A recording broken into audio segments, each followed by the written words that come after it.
आज मैं आपके लिए लेके आया हूँ टॉप 10 इन्वेस्टमेंट ऑप्शन जिनमें छोटा छोटा अमाउंट इन्वेस्ट करके भी आप फ्यूचर के लिए फाइनेंशियल फ्रीडम का रास्ता बना सकते हो। और सैलरीड एम्प्लॉयज के लिए तो ये एक वरदान से कम नहीं है। आजकल सभी सोचते हैं कि फ्यूचर सिक्योर हो, टेंशन फ्री इनकम आती रहे, पैसा हमारे लिए काम करे, ना कि हम पैसे के लिए। लेकिन सबसे बड़ा सवाल यहाँ पे ये रहता है कि हम इन्वेस्टमेंट कहाँ पे करें। पैसा तो कमाते हैं, इंक्रीज भी करना है, लेकिन शुरुआत करनी नहीं आती। तो अगर शुरुआत करना चाहते हो और वो भी डाइवर्सिफाइड तरीके से, तो ये वीडियो आपके लिए। बिल्कुल बिगिनर या थोड़ा थोड़ा अगर आप ऑलरेडी इन्वेस्ट करते हो तो ये वीडियो आज आपको एक नया रास्ता दिखाएगी। क्योंकि इन्वेस्टशाला में हमारा मोटिव ही यही है कि आपको पैसा कमाना, पैसा मैनेज करना और पैसे को ग्रो करने में हेल्प करना। तो चलिए शुरू करते हैं। Number 1 option is direct equity. देखो, स्टॉक मार्केट का नाम सुनते ही ना कई लोग घबरा जाते हैं। बहुत सारे लोग सोचते हैं कि सट्टा बाजार है, लेकिन अगर देखा जाए स्टॉक मार्केट से ज्यादा पावरफुल वेल्थ क्रिएशन टूल इस दुनिया में कोई नहीं है। नुकसान तब होता है जब आप बिना किसी नॉलेज के या किसी टिप को सुनकर इन्वेस्ट कर देते हैं। अगर आप बिगिनर हो तो इंडेक्स फंड जैसे निफ्टी 50 से स्टार्ट करो। यहाँ रिस्क काफी कम होता है, रिटर्न अच्छे मिलते हैं। और अगर आप लॉन्ग टर्म का विजन रखोगे तो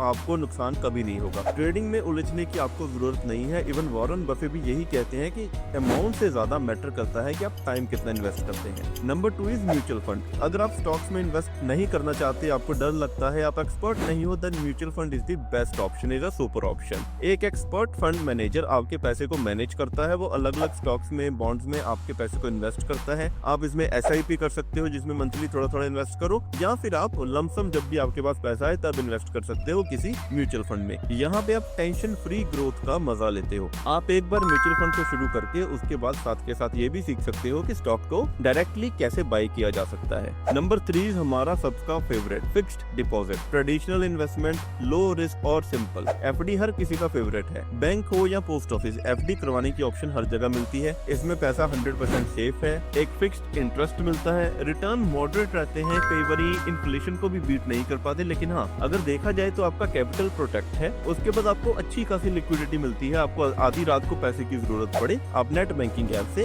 FD को रिडीम करके अपने अकाउंट में डाल सकते हो। Number 4 is recurring deposit. अगर आपकी मंथली सैलरी आती है, FD करवाने के लिए इकट्ठा पैसा आपके पास नहीं है, then you can go for recurring deposit. इसमें हर महीने आप थोड़ा थोड़ा सा पैसा इन्वेस्ट करते रहते हो। रिटर्न इसमें गारंटेड होती है, फिक्स होती है। RD का सबसे बड़ा बेनिफिट ये होता है कि आपके इन्वेस्टमेंट डिसिप्लिन को आपके खून में, आपकी हैबिट में बना देता है। ये एक ऑटोमेटेड सेविंग है और यहीं से आपकी एक्चुअल सेविंग की या इन्वेस्टमेंट की जो आदत है वो डेवलप होना शुरू होती है। Number 5 is public provident fund. देखो, PPF ना एक सरकारी स्कीम है, लॉन्ग टर्म के लिए बहुत बढ़िया है। यहाँ पे ऑन एन एवरेज 7.1% का इंटरेस्ट अभी मिल रहा है। और सबसे बड़ी बात, मेच्योरिटी पे पूरे का पूरा पैसा टैक्स फ्री मिलता है। नॉर्मली PPF 15 साल के लिए शुरू होता है, लेकिन अगर आप चाहें तो इसे 2 बार 5-5 साल के लिए एक्सटेंड करवा सकते हैं। That means up to 25 year से जा सकता है। अगर आपको की इमरजेंसी आए रिगार्डिंग योर स्टडीज या बच्चों की पढ़ाई, हाउसिंग, मेडिकल इमरजेंसी, तो आप PPF में से पार्शियल विड्रॉल भी कर सकते हैं। ये एक लॉन्ग टर्म सिक्योर इन्वेस्टमेंट है जो कि आपको अच्छा रिटर्न देती है, वो भी टैक्स फ्री। तो आपको PPF जरूर कंसीडर करना चाहिए। तो दोस्तों, मैंने आपको 10 तरीके बताने थे, जिनमें से 5 मैं आपको बता चुका हूँ। आगे बढ़ने से पहले हमारी व्हाट्सएप कम्युनिटी का लिंक मैंने डिस्क्रिप्शन में दे दिया है और हमारे चैनल को सब्सक्राइब करना ना भूलिए। Number 6 is employ provident fund. जैसे आपका PPF होता है वो पर्सनली ओपन करते हैं, उसी तरह से जहाँ पे आप जॉब करते हैं वहाँ पे आपका EPF ओपन होता है। यकीन मानिए ये एक हिडन गोल्ड माइन है एम्प्लॉइज के लिए। क्योंकि जब EPF में आप कंट्रीब्यूट करते हैं तो इसमें आपका रिटायरमेंट के लिए अच्छा कॉर्पस जमा होता रहता है और आपको पता भी नहीं चलता। क्योंकि पहले आपकी सैलरी में से EPF कटता है, उसके बाद आपकी सैलरी अकाउंट में आती है। मैच्योरिटी इसकी भी ऑलमोस्ट टैक्स फ्री होती है। लेकिन हाँ, आपको एक चीज का ध्यान रखना पड़ेगा, जब भी आप जॉब स्विच करते हैं तो आपको एक ही UAN नंबर रखना पड़ेगा और उसमें अपना PF अकाउंट ऐड करना पड़ेगा। एंड मेक श्योर कि आप पिछली कंपनी का जो EPF का आपका पैसा है उसे नए अकाउंट में ट्रांसफर जरूर करें। Number 7 is national pension scheme.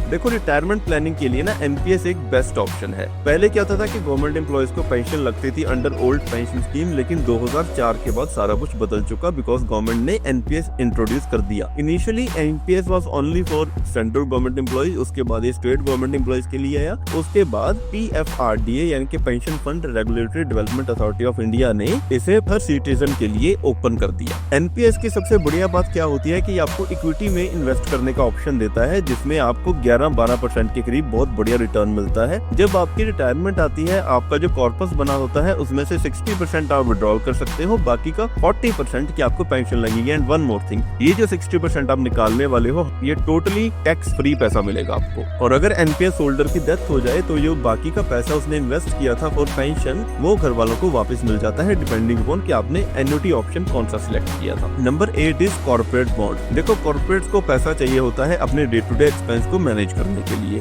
अगर वो बैंक से लोन लेते जाते हैं देन उन्हें तकरीबन 11-12% का इंटरेस्ट पे करना पड़ता है बैंक को, जबकि बैंक एफडी वाले कस्टमर्स को सिर्फ 6 से 7% इंटरेस्ट ही देता है। इसलिए कंपनीज क्या करती हैं, अपना कॉर्पोरेट बॉन्ड इश्यू करती हैं जिसमें वो इन्वेस्टर को 9% तक का इंटरेस्ट देते हैं एक लिमिटेड टाइम पीरियड के लिए। इससे इन्वेस्टर का भी बेनिफिट होता है और कंपनीज का भी एक बेनिफिट रहता है। Number 9 is gold. देखो, सोने से सुनहरा और कुछ नहीं है। गोल्ड हमारे इंडियंस के ना डीएनए में है और आज के टाइम पे तो digital gold, gold ETF, sovereign gold bond, ये सब अवेलेबल हैं, जिसकी वजह से आपको अपना गोल्ड लॉकर में रखने की टेंशन भी नहीं लेनी पड़ती और आपको गोल्ड के प्राइस की एप्रिसिएशन भी मिलती है। गोल्ड आपके पोर्टफोलियो को बैलेंस करता है, क्योंकि जब भी क्राइसिस का टाइम आएगा, ग्लोबल मार्केट नीचे जाएंगे तो आप देखेंगे कि गोल्ड का प्राइस ऊपर जा रहा है। और गोल्ड एक लौता ऐसा एसेट है जिसे आप खड़े पैर जब चाहे जैसे चाहे बेच सकते हैं, इसलिए गोल्ड को अपने इन्वेस्टमेंट पोर्टफोलियो में शामिल जरूर करें। Number 10 is real estate investment trust, यानी कि REIT।